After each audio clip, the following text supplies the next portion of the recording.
Vivez les grands moments d'analyse, décryptage de l'actualité brûlant de l'heure, dans le monde et partout au Congo. C'est sur la chaîne BBC Mpoi TV. Toutes les vérités sur fond d'analyse, décryptage, sans langue de bois.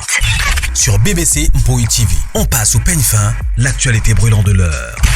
Nous sommes fiers d'être Congolais, nous sommes fiers d'être Africains. Construisons ensemble une bonne société pour nous et pour nos enfants.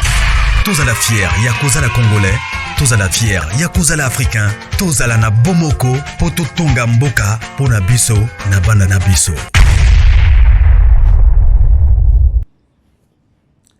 Voilà. Salut, bonjour, Balandinion sur la BBC Mpoi TV, bonjour Nabino, bonsoir, ici que vous Bino partout dans le monde. J'espère que non, la grande famille vous allez bien. Bisopé Naloba toujours que non, la grâce de notre Dieu nous suffit. Kota aimer partager. Ceux qui ont la liboso s'abonner et que ça la vraiment biso bien makasi mingi. Voilà. Le lot mardi le 18, voilà, c'est-à-dire que non, bazo fêter anniversaire na bango, joyeux anniversaire et surtout bon début à semaine. Voilà. Bandeko boko tana nuto solo la, boko tato solo la parce que yako solo la eza. Yako solo la eza. Tokyo lo bate que non yako solo la eza, yako solo la vraiment eza. Tout ça qui filme na biso ya second choix. Ici là qui n'a 13e épisode. On a vu tout ce qui s'est passé dans le film. Wana leçon ezalaki. Papa Serge bomona ki souka nae. Et ceux qui te dit que notre film continue, ezaki déjà liwa parce que secret ebima ki polele. Azalaki mi balé. Et nzambe na bomoy. Davina oyo. Bozana na kata courant oyo. Voilà. Alors, je crois na loba qui déjà lobby sur film na biso to utaki kotala na titre ya to utaki ko sisa na titre ya second choix. La grande famille bo aimer na le beau partager. Boti que la biso pe publicité ça bien. S'il vous plaît na bolingo nzambe boti que la biso publicité pardon penza na bolingo nzambe boti que la biso publicité non ceci là. Voilà, merci na na bandeko nyonso nini yango kaka. Boti que la biso publicité si là. Merci na bandeko nyonso bazo considérer biso na privé bazo benga pe bazo komela biso vraiment merci na bino nyonso pour la considération. Merci vraiment. Merci. Bolemba bisote. Nous avons toujours que nos numéros na biso zawana. Pour na conseil. C'est bon. Moni loko moko ezo tambola bien te bobengi to zawana to boya ka conseil te parce que musala mama na biso o eza Poutine. Musala Poutine ezo mérité sous buzo baté. Musala Poutine ezo mérité vraiment droiture moko boye ezo mérité lignée moko boye ya buzo ba vraiment les sous-souté. Alors tous en a besoin de conseil na bino, tous en a besoin de remarque na bino. Ah oui hein, surtout nga maman BBC hein, na boya ka remarque te. Eza na baton soupe ba benga nga ba opesa nga remarque na boya kate. Ya voilà. Bande koto sisi film na biso, tozo continuer film na biso na Candy Star. Na Candy Star, il y a film na biso ya titre ya ma sœur. Je crois lobi na lobi la ki mingi ma sœur. Film na biso ya ma sœur wana eza film moko bandeko. Nous devons se rendre compte ya koloba ke no film wana eza na français. Et lorsque eza na français, nous devons partager ça massivement parce que te belé découvrir que non na Congo to komi pe na chaîne moko o ezo kotisa ba série na français Tolanda. Je suis trop contente vu le temps que je l'attendais. Aujourd'hui, je vais parler des séries, mais différentes. Comme vous le savez, je regarde tout, donc bien sûr que je regarde beaucoup de séries africaines, que ce soit des séries ivoiriennes, nigériennes, genre Nollywood et tout ça, les Bobo Diouf et tout ça. Bref, je trouvais ça dommage que je ne pouvais pas parler des théâtres congolais que je regardais parce que tout le monde ne comprend pas le lingala. Je trouve que les théâtres qui sont des mini-séries congolaises, trouvent qu'il y a toujours une bonne moralité, l'histoire est intéressante, drôle et tout ça. Et je me disais, mais c'est dommage que les autres ne peuvent pas regarder. Je sais que les Congolais, on regarde des séries ivoiriennes et tout ça, et même on regarde des séries sénégalaises et on comprend. Et je trouvais ça dommage. C'est important de garder la langue, mais je me disais, ils peuvent pas mettre des sous-titres pour que ça donne la chance à tout le monde de connaître. Parce que je trouve que les acteurs et les actrices méritent d'être connus. Je suis d'accord que les théâtres en lingala, ils ont leur saveur, parce qu'il y a des choses que tu peux pas traduire. Mais je me disais, est-ce qu'il n'y a pas moyen de mettre des sous-titres? C'est une réflexion que je me faisais à moi-même. Jusqu'à aujourd'hui, c'est pas je traîne sur TikTok, je vois quoi? Un teaser d'une série congolaise en français. En français, 90% en français. Ah donc, allez regarder. Allez regarder. Moi-même, je vais commencer à regarder et je vais faire un débrief. Je vais faire un débrief pour vous donner envie d'aller regarder. Mais j'ai vu le teaser, je me suis dit, hi, ça promet, ça promet. Bandeko, bolandi. Ce qui boyoki la fille, bo comprendre que non, ezaki souci, yabatu. Ezaki souci, yabatu. Comment est-ce que batu aza doué kaka na langue na bango ya lingala on dirait likambo. Or, l'artiste, il faut bazala koni partout. Siko biso wana oyo to lingi benani Poutine. To partager film massivement. To partager film massivement. Vini kuna sa banjo bimana leki ya mwasi na ye ma sœur. Ninga sa pienga kanda bandeko. Suko vandi na leki no na leki no mwasi na kati ya ndako. Mobali no azala matata. Dongola misu, fongola misu makasi. Ya ça ne va pas. Fongola misu. Hey! Mon coup na ba yata kotala parce que déjà quand na moni déjà vini azobima déjà na nani alukele na muto musala. Et puis azobisa bango ke non, makambo bobi misaka. Nzambi mibali oyo. Mais ndenge na omonela ba master ya Tegra oyo eza Elena na Mukania. Peut-être bango ne bakoya kofungola peut-être nani. Daily. Attendons voir. Yango na osenga bino bokende kotala. Davina pe kuna na nani na yaya na ekuna c'est qui encore les noms nzambe nanga kombo ezo échappé. Nani oyo Ada. Donc famille moko donc bandeko ya kolobeza te boke kolanda film. Quand la fille a lobi ça promet français na français kuna tozo nga classe. Bref, c'était au moins ça. Alors prochain film est Otokota la Belle Vie Télévision eza pote. Makomi kaka pote. Ma pote, mon pote, ma pote, ce qui mon pote. Yangwana Tokota la wapi na Belle Vie Télévision na titre na film Oizoya eza pote. Alors, lelo peut-être été lelo na Belle Vie Télévision Tokota la making of. Après making of, tokene na teaser lobby.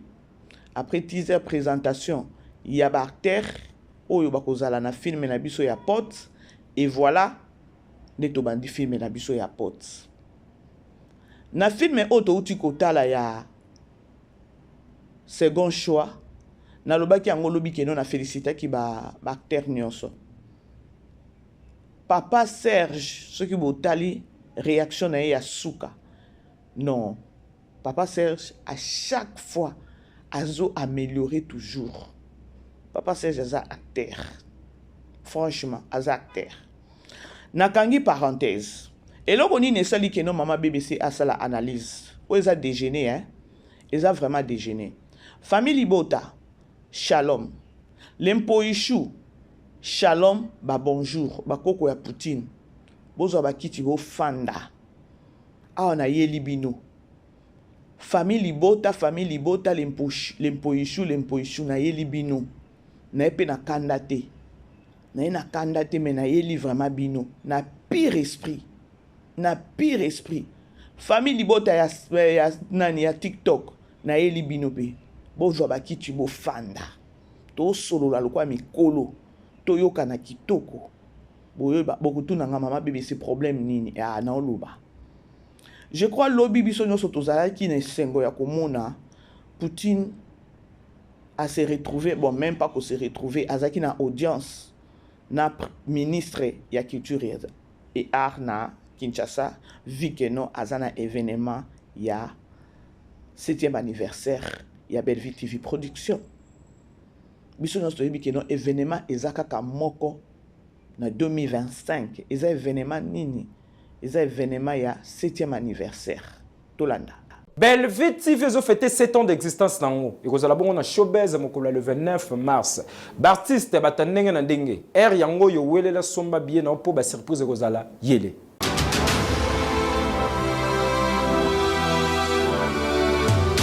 Hey yeah! Depuis année bandi oningisi nzoto te.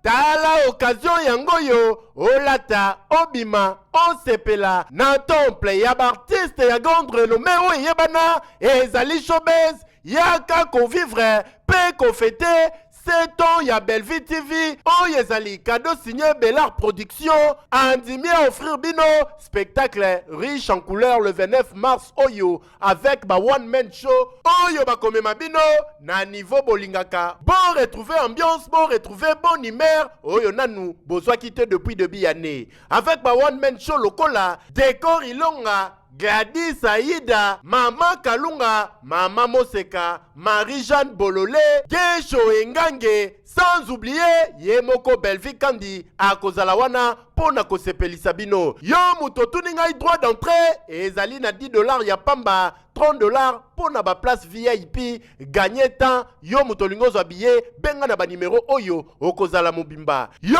muto yebenanu, Carrefour pe temple ya bastar ya RDCT o ezali showbiz ezali na croisement ya ba avenue Colonel Munjiba na boulevard du 30 juin yaka awa o sepela o vivre ambiance oyo na notikali ko vivre te le 29 mars oyo na showbiz nga na zanga te keyo Bandeko événement ezaka moko événement du siècle. Ah na ena ko tout abordir te ba air moko na ko tout abordir na makambo boy na moni na ko ya penza ko tout abordir na oya tout abordir na makambo mais o na yeli famille Libota bo vanda nan toyokana événement ezaka moko ya le 29 mars 7e anniversaire ya sikeza te Tokyo lo ba ya sikeza parce que anniversaire oyo ya 7e anniversaire Poutine a jugé bon et qu'il n'a showbiz. Ba anniversaire nous sommes première, deuxième, troisième, quatrième, cinquième. Nous sommes et les cas déjà et les caca inapercité. Et les caca inapercité. Et les caca inapercité. Alors il y a sikezate na mutupe ya koloba ke no to tricher a zapete parce que to fait taka. Notre maman Oeza Poutine, Bellevue Kandi la patrona, a sali, donc a sepeli sakibiso, il y a commis un level moko ya kenon, elle avait bien réfléchi à Koloba, il faut landa, ba norme nyonso, il faut landa ba norme nyonso ya Koloba kenon, showbiz eza sal moko munene, il faut landa ba norme nyonso ya Koloba kenon, na beta awa kokoko, na beta awa kokoko, na kende ko signaler na kende ko peut-être si peut ko peta invitation à koloba kenon na showbiz to za na événement la première personne peut il fallait amona il fallait luka audience asenga audience eza ministre ya art ya ko yipse kenon donc ko signaler bango kenon événement.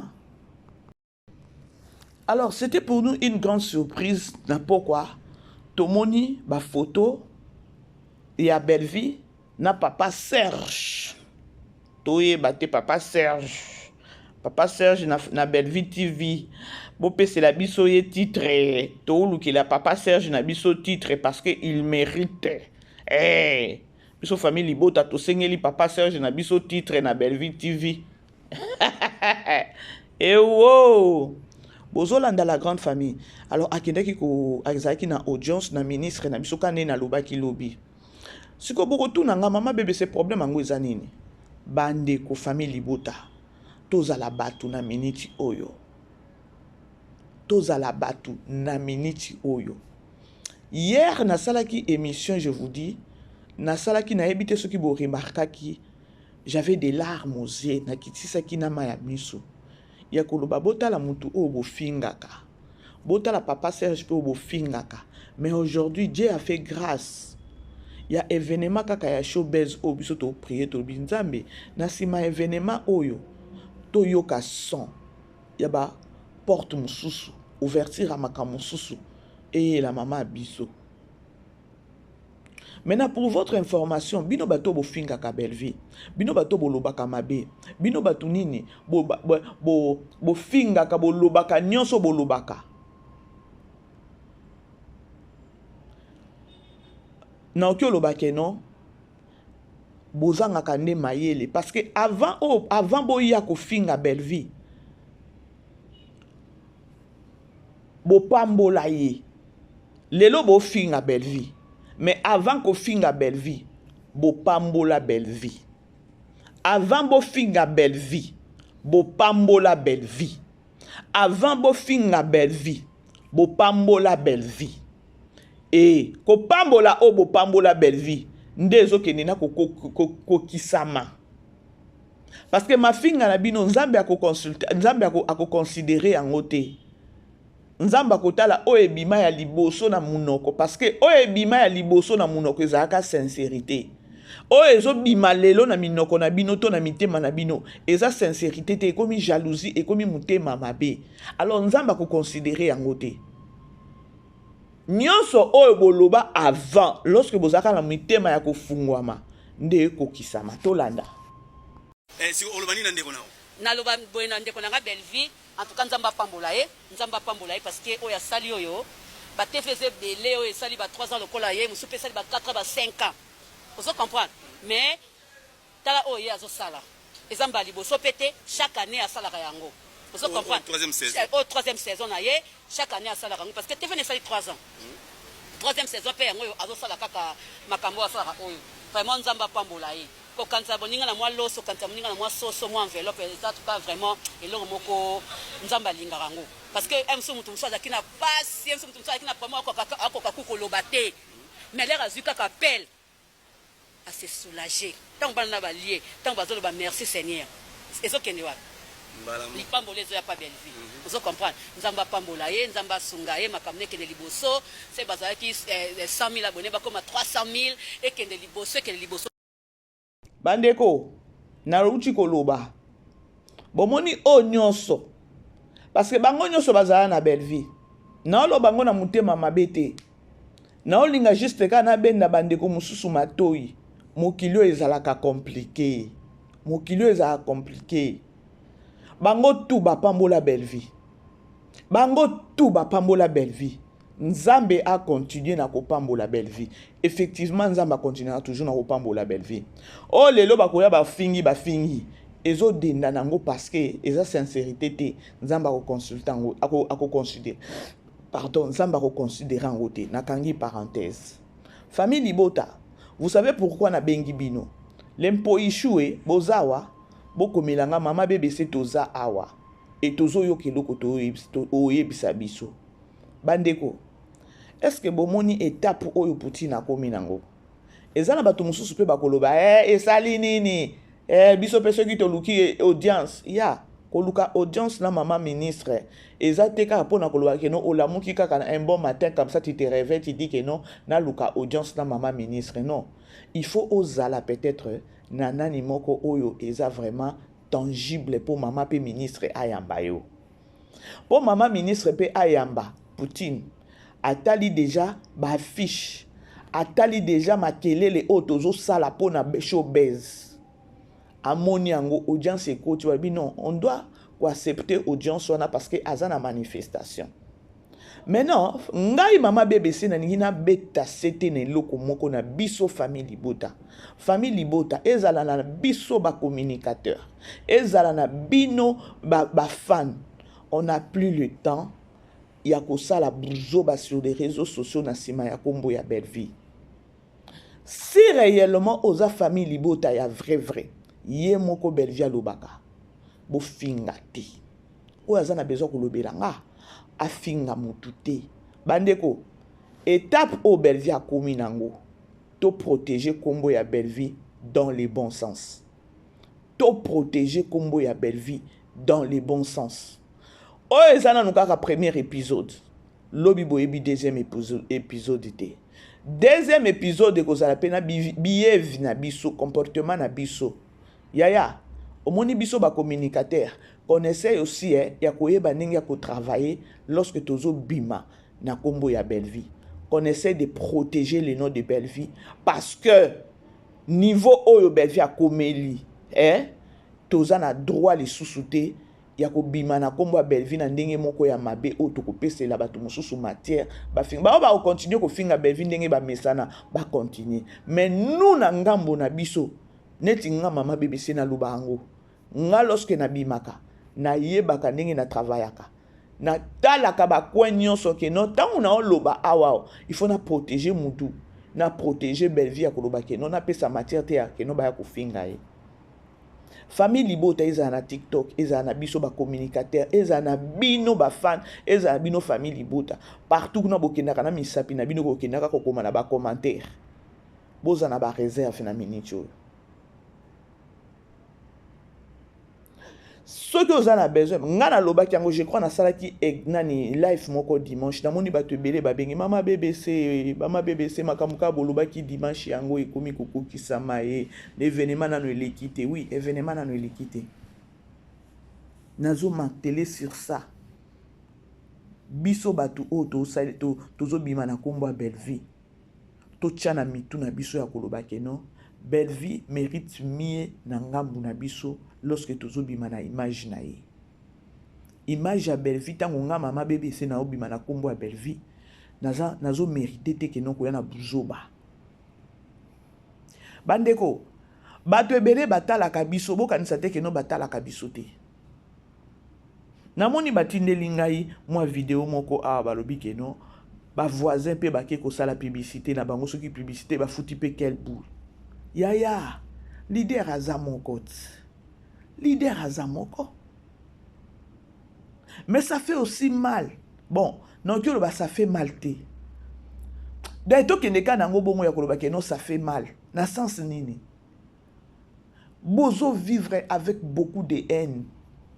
Bandeko, nzambe alobakate esika makele leza. Inspiration eyakate esika buzoba eza. Nzambe alobakate esika bosoto eza. Nzambe akitakate esika mésentente eza. Nzambe asalelaka batu te esika oyo aomona mitema eza mbindo. Nzambe asalaka te. Nzambe asalaka te, je vous dis la grande famille. Yango bozomona nyonso o biso tozo sala na ngambu na biso ya famille Libota bazo tricher ngo kaka. Mais par après bango bazo lobaka ke no biso to tricher bango. Makambu ya biso na quel bout to banjango lelo. To banjango lelo te. Anniversaire ya année passée ya Bellevie. Ba maman ya Londres ba s'engagea ki na quel bout ba sala ki ni ba futa ki mbongo na quel bout la souhaita ki. Makambu o toza nango tokendaki pe na quel bout lazo toza na publicité au quel bout la lobela kiango. Et sali bango ka mutema pasi. Bango pe ba kende kaka kuna, ba kende pe kaka kuna son. Maintenant na mutu amayele, neti nga mama BBC teti na okete. Enemi na nga sake kuna, nga pe na ke kuna esopanga. Ce que okei, ça prouve que non, maye les athées. Maye les athées. Babourik ya babourik. Na pire esprit na oloba. Babourik ya babourik. Tout fait. Bon, moni bato aleki kuna ba osela bango ba publicité kuna. Bino pe bo neti aw. Na oki atako loba ngote.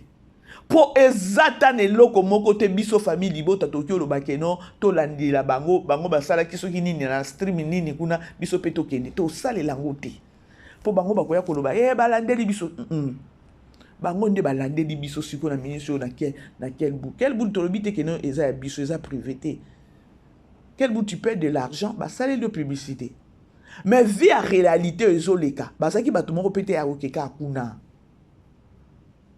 boke po bopesi maloba ya lokuta onyoso bopesi kuna. Il y a rien. C'est-à-dire que nous devons souffrir bino moko. Donc ressaisissez-vous dans le sens que beaucoup de choses inspiration, beaucoup ça makambo bien. Ceux qui beaucoup se ressaisir et comme la bino passe na inspiration. Et comme la bino passe na inspiration. Bon essayer ya ko se ressaisir. Bon essayer na ko se ressaisir. Jour nini biso famille bota toko vanda boy tolobi e bango basali kuna boy biso pe to sala bandeko je vous dis vrai na ndenge na za na famille bota boy ata natali ba na famille bota koto natali koto ba mama ya Londres natali koto ba mama ya France na mona kata inspiration na mona kata idée moko te balobi ke non okuna bango basala ki boy to landela bango na mona kananga ite. Mais bango kuna kimi ezalaka te. Sikoyo eloko bozanga kaka kolanda biso ezaka kaka la façon de faire ya biso ba communicateur, ba communicatrice ya nani ya Poutine. Toza na travail na biso façon to sala comme ça na biso, to sa musa na biso na ndenge moko ya bien. Nde kaka point obo koka te. La grande famille, beau aimer, beau partager s'il vous plaît. Aimez partager.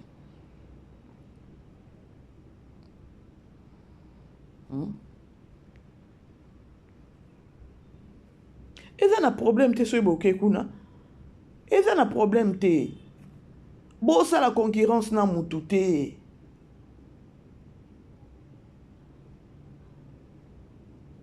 Bo sa.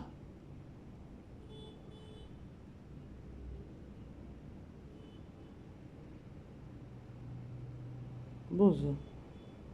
Bandeko bo aimer, bo partager.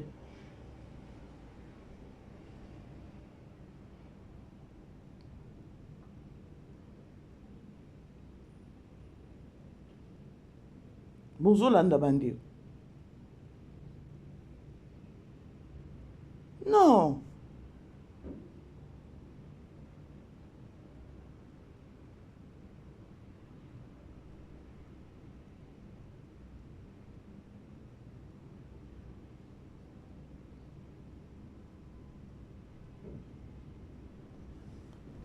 Mokili etambolaka boye te. Bozala free. Botala tane tata banani. Ba acteur ou encore ba actrice ya Nigeria.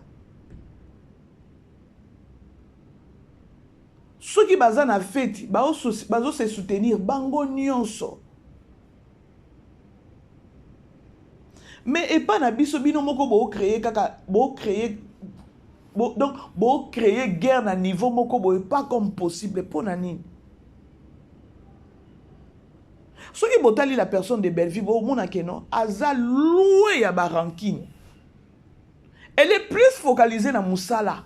Et puis lorsque au monde aza plus focalisée na musala nae, eza peka po na yete, eza po na fierté ya mboka na biso. Aujourd'hui tant le loi kutani na ministre.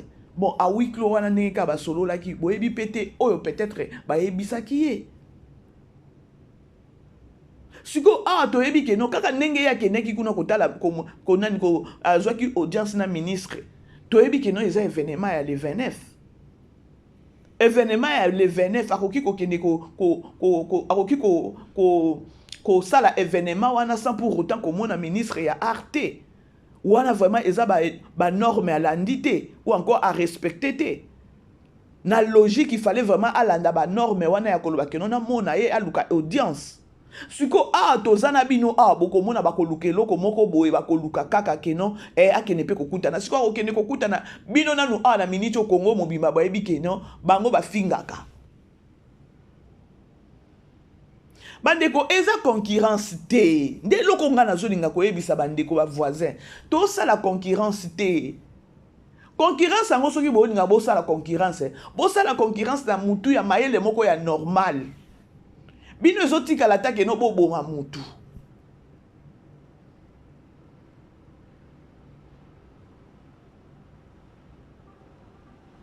Boye ba peke no bozo sala eloko ezolekelanga boye ba keno eloko bozo sala. Eza na ba autorité ba otala e ba o ripoter déjà bino.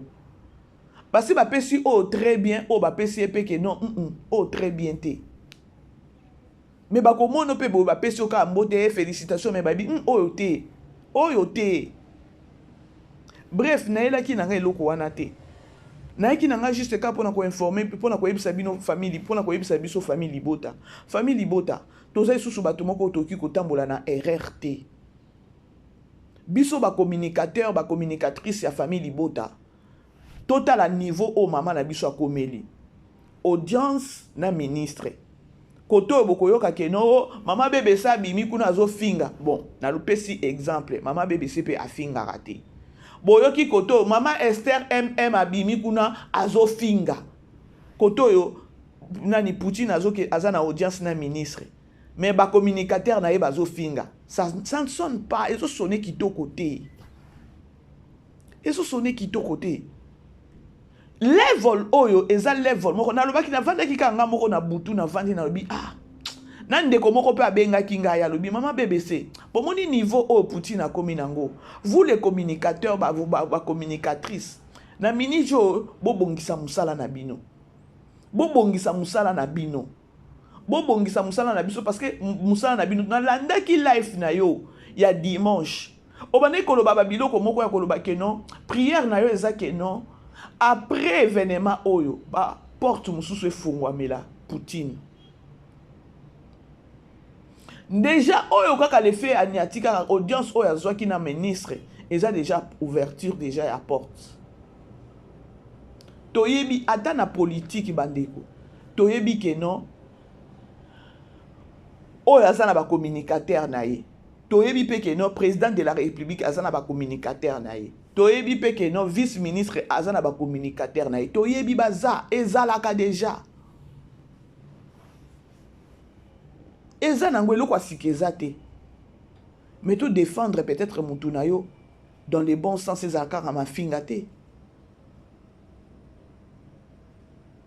bandeko nini ezozanga lobi mpenza boyoka ke non Belleville wana akomi ministre à art parce qu'elle mérite ça elle mérite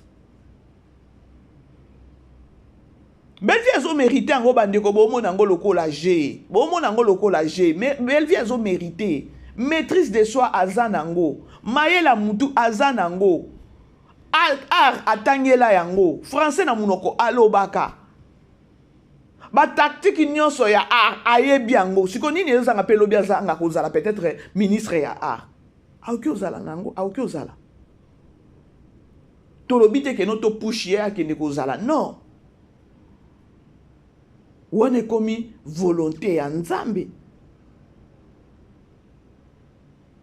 Mais ça, donc, neka koloba ke non, niveau oyo makambu ya Belleville ezo kende. Ya lipamboli o ba master na ye. Ba master ne o lelo ba ofinga ye. Ba ngo nyonso po na zwi kaka moko. Na ozwa nyonso na koya nango nyonso. Ba pambola ye. Na ko informer bango ke non moni mapamboli o boloba kawana yango ekomi koko kisama. Mafinga na bino bozo bebisa kaka énergie bozo sisa kaka énergie abanzoto na bino pamba vipe ba âge na bino ezo avancer bo matisaka ba tension lipamboli na bino lipamboli bo pesa e bo pambola e wana yango ezo kenena kokokisama alors temporisez-vous si olobani na ndeko nao naloba boye na ndeko nanga Belleville en tout cas nzamba pambola ye parce que oya sali oyo ba TFZ belé oyo sali ba 3 ans lokola ye musu pe sali ba 4 ans ba 5 ans vous comprenez mais tala oyo azo sala ezamba liboso pété chaque année à sala yango vous comprenez troisième saison na ye chaque année à sala yango parce que TFZ sali 3 ans troisième saison pe yango azo sala kaka makambo à sala oyo vraiment nzamba pambola ye kokanza boninga na mwa loso kanza boninga na mwa soso mwa enveloppe ça tout pas vraiment elongo moko nzamba linga rango parce que MC mutu muso azaki na passe MC mutu muso azaki na vraiment akoka kukoloba te mais l'air azuka kapel à se soulager tant bana na balier tant bazolo ba merci Seigneur ezokende wa lipambolo ezo ya pa Belleville vous comprenez nzamba pambola ye nzamba sunga ye makamne kende liboso c'est bazaki 100 000 abonnés bakoma 300 000 et kende liboso awa sikoyo ntango aoloba wana babetaki ye fimbo awa mpenza ntango azoloba babetaki ye fimbo naotuna c'est juste une question pour savoir babetaki ye fimbo ou bien saki aloso kaka nde moto olobisaki ye hein babetaki ye te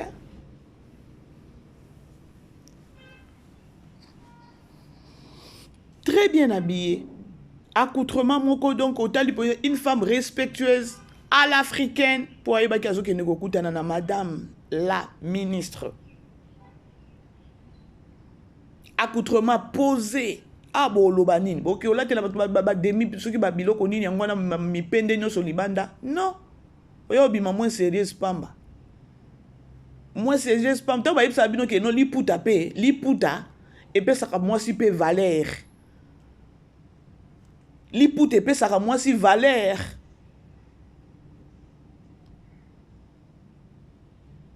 alati elamba na ye liputa ne kitoko robe batongeli ye mulai très bien ebimisi vraiment une femme respectueuse peut-être otali bomoni peut-être oyo akoki oza mpe ministre elobi e na mpe resprit kaka tolubango babiso bamosusu oyo toprophétisaka déjà kaka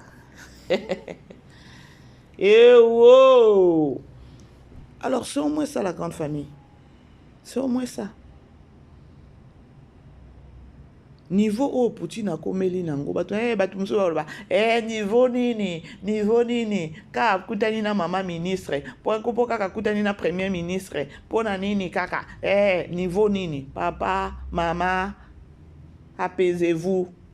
apaisez-vous via baréalité ya babuzobe ebele ezoleka na monde ya baartiste via babuzobe ezoleka na monde ya baartiste bolelaka awa gouvernement etalaka biso te gouvernement soutenera biso te ekosoutenir bino avec des réalités elekaka na monde na bino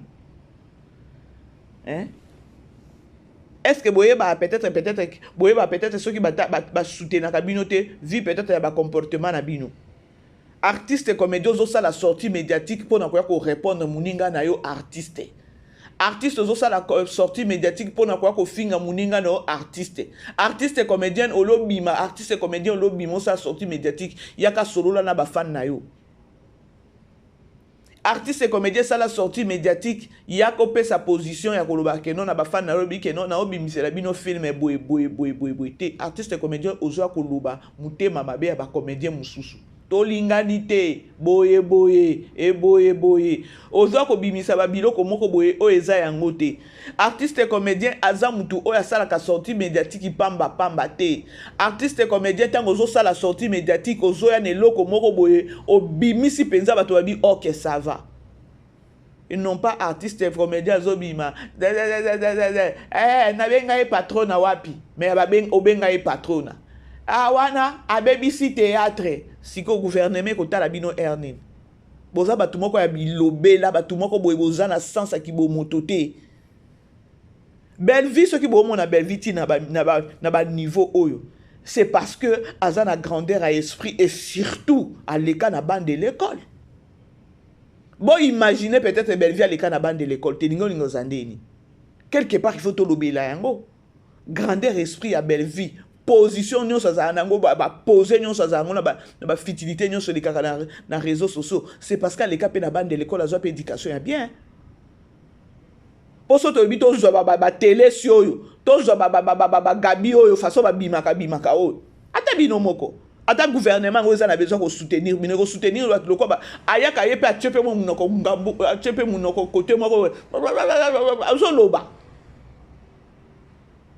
après beaucoup de biso gouvernement etalaka biso te gouvernement boy oui gouvernement ça a raison parce que bozo bimisa bozo refléter image moko ya ba sunga bino te de vous-même bozo se respecter te siko gouvernement ya ko sunga batu oyo bozo se respecter te polo bisu boya ko poata bango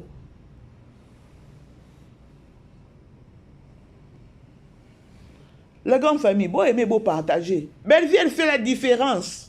Attendez wana na gouvernement pe na ministre akotala non celle-ci elle a ça la différence aza muto aleka na bande de l'école aza muto aleka na bande de l'école ça aussi ça compte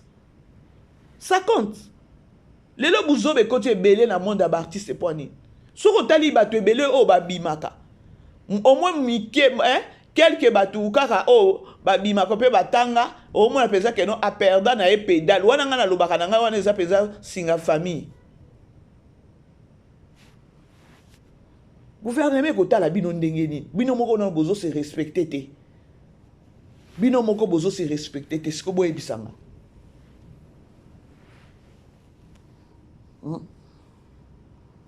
la grande famille boye mais beau partager j'avais juste voulu à koloba boye biso ba communicateur on a plus le temps ya koya na babilo comme sous ba futilité moko boye ezo honorer belle vie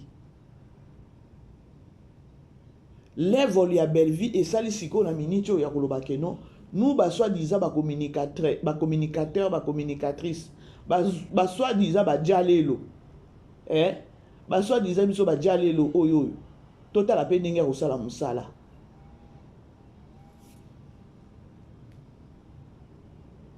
franchement alati robe ne kitoko mulai kabelo ne très propre papa Serge pe kuna na veste na kitoko otala bebe ke non awa respect za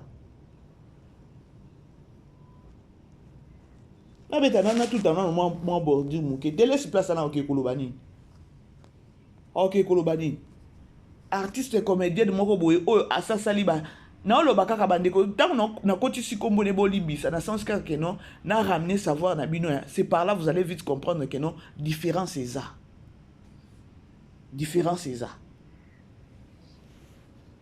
botune kaka wana boloba du gouvernement zwaka bino en charge boko moni ndia ko tobola munoko ko loba sans pour autant savoir que non peut-être comportement na bango nde sala pe gouvernement baza bato ko sungate baza bato ko sungate ex première dame pa sunga awa amata miniature onde likambuti amata miniature on dirait likambu sko boye bisanga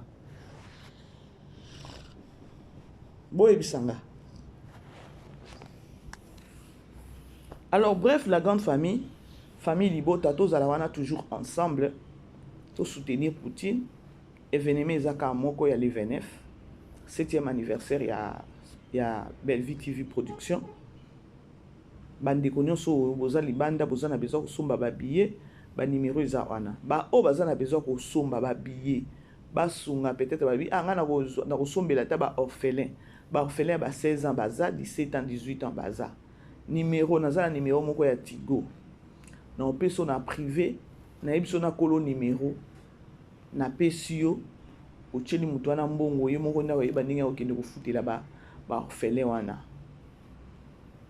bosombela bandeko na bino ba billet bandeko to sold out nani showbiz wana o nazo yebisa bino bandeko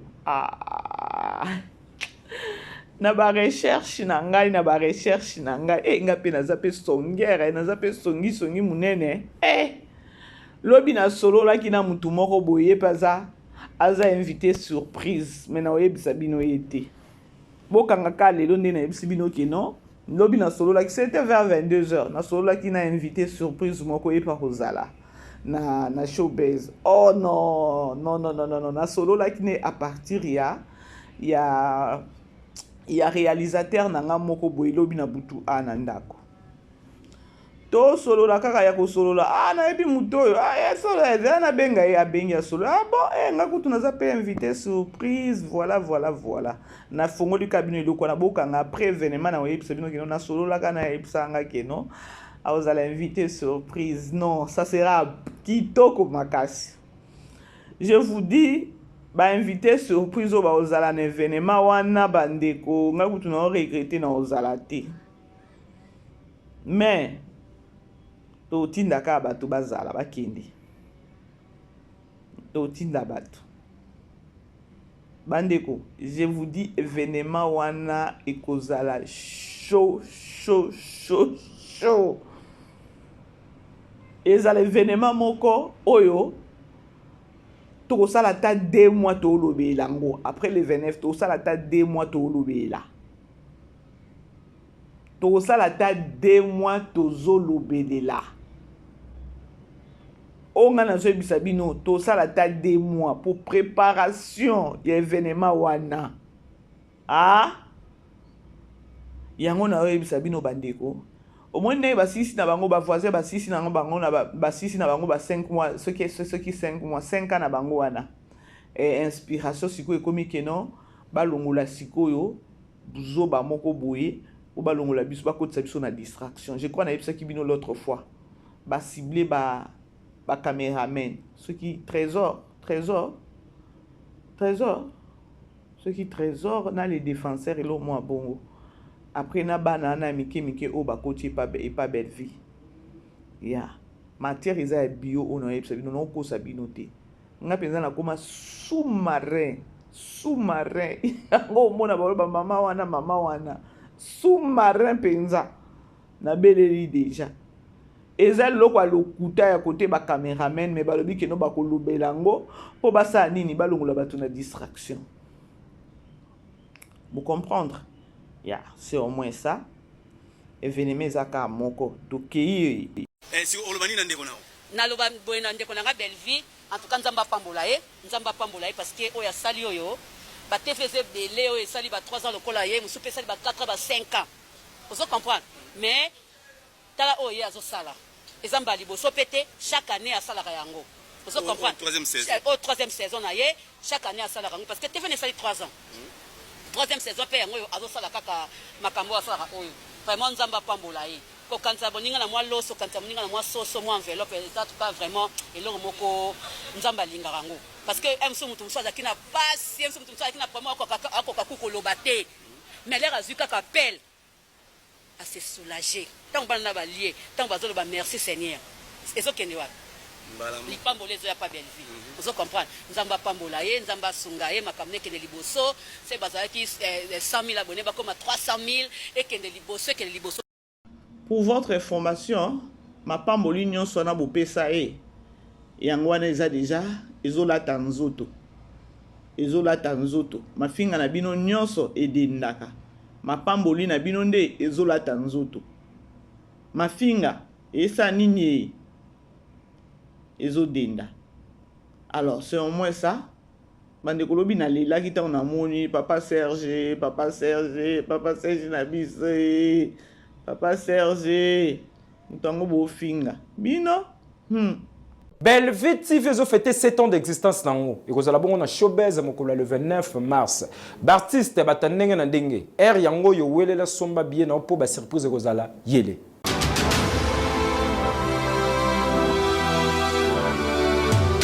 Hey yeah! Depuis année bandi oningisi nzoto te. Tala occasion yango yo olata obima osepela na temple ya artiste ya grande renommée o yebana ezali showbiz yaka convivre pe conféter 7 ans ya Belle Vie TV o ezali cadeau signé Bellard Production andimi à offrir bino spectacle riche en couleurs le 29 mars oyo avec ba one man show oyo ba komema bino na niveau bolingaka bon retrouver ambiance bon retrouver bonne humeur oyo nanu bozwa quitté depuis début année avec ba one man show lokola décor ilonga Gladys Aïda, Maman Kalunga, Maman Moseka, Marie-Jeanne Bololé, Gesho Engange, sans oublier Yemoko Belvi Kandi, Akozalawana, Pona Kosepelisa bino. Yo muto tuninga droit d'entrée, et ezali na $10 ya pamba, $30 pona ba place VIP, gagner temps, yo muto lingozo habillé, benga na ba numéro oyo, Okozala Mobimba. Yo muto yebinanu, Carrefour pe temple ya bastar ya RDCT o ezali showbiz. Ezali na croisement ya ba avenue Colonel Munjiba na boulevard du 30 juin yaka awa o sepela o vivre ambiance oyo na notikali ko vivre te le 29 mars oyo na showbiz nga na zanga te. Keyo. Alors événement zaka moko la grande famille to bete lango penza c'était makasi événement zaka moko je crois message nangeleki nous les communicateurs les communicatrices et à Belle Vie TV autobim biso ba jalelo ne bobenga biso ba jalelo alors to essayer pe ya kobongisa musala na image ya mère parce que na sima wana pe momona pe ba porte bususu ko fungwama Moi soy bo bima ko finga batona ba finga ka bandeko et kangaka pe ba porte. Tout ça ça compte. Et puis tu ebi déjà que non famille libota biso to finga te, to accompagner ka maman biso mingi pe na ba promotion et voilà. Alors espérons que non il quoi bien zoya après les sous showbiz oyo. Je vous aime la grande famille, tous les sous na les sous le non pourquoi tout ta la fille na biso. Je crois au côté la biso ma sœur Lelo. Après tout la making off il y a second choix tout à nous ba aventure au papa Serge Abano sala malgré que non show nani making off et komi kozala ba air moko muke makasi et voilà et bika bango et moi nga nazo comprendre bango parce que bazo travailler dur bazo travailler vraiment fort et voilà quoi.